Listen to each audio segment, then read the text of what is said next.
This is your definitive video on the moon matrix, the soul trap, and reincarnation. Here are the facts. Fact number 1.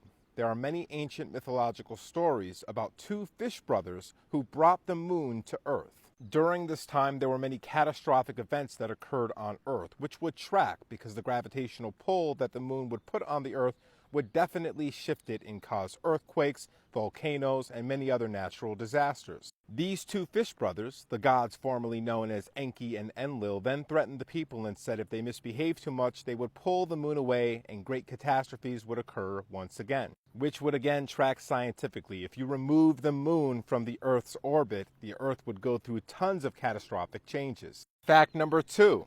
Two astrophysicists studied the moon, the sun, and the Earth and concluded that the moon almost absolutely had to be built by an intelligent species.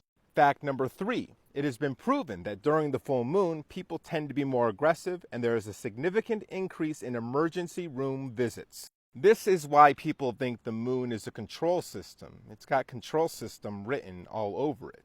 It has a very strange origin story about fish brother god alien people that were using it to control people, and it changes our psychology based on its phase. Does that mean we're all trapped in a moon matrix? Not exactly, but the moon has profound effects on the Earth and on our psychology. So the moon doesn't create a matrix like in the movie, but it does cast a matrix upon the Earth and upon us. That matrix is mostly invisible, causing natural forces like gravity and whatever strange light is coming from the moon that's colder than the rest of the surface of the Earth.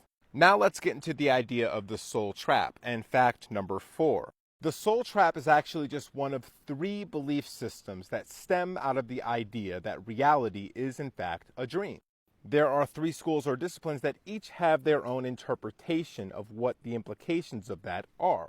In the Gnostic tradition, it is believed that yes, we are trapped here. This is a sort of prison or farm.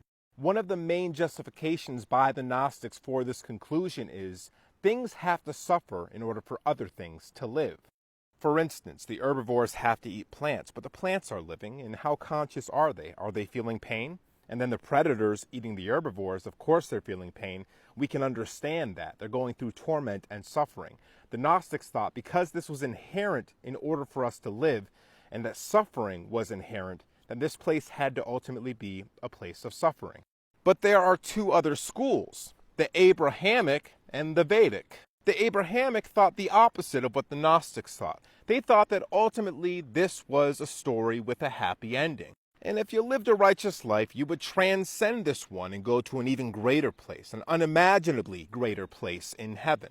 But they also sort of believed that this place was a lower place. It wasn't all that great.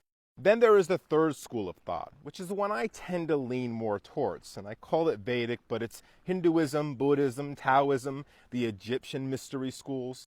And that's the idea that this is a dream in some neutral sense, that we can dream whatever we want to dream. And the reason we're here is because God felt alone, and then he spread himself out across all of existence and made little pieces of consciousness so he could play hide and seek with himself.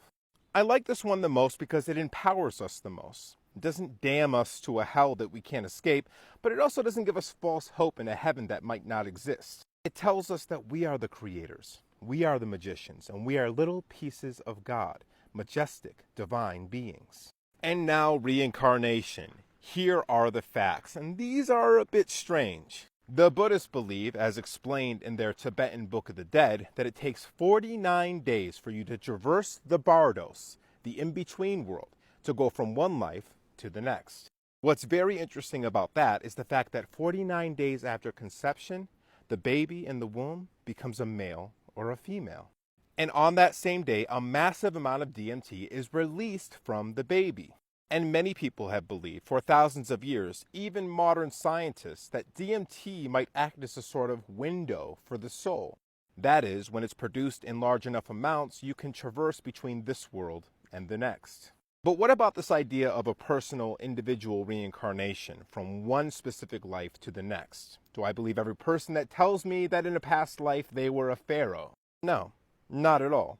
I think there's an idea of reincarnation, but I think it's more like all things that live and die reincarnate into all other things. So you might have been Shakespeare in a past life, but it was far more likely that you were like 10 heads of lettuce. I think God reincarnates all the time, in and out of everything.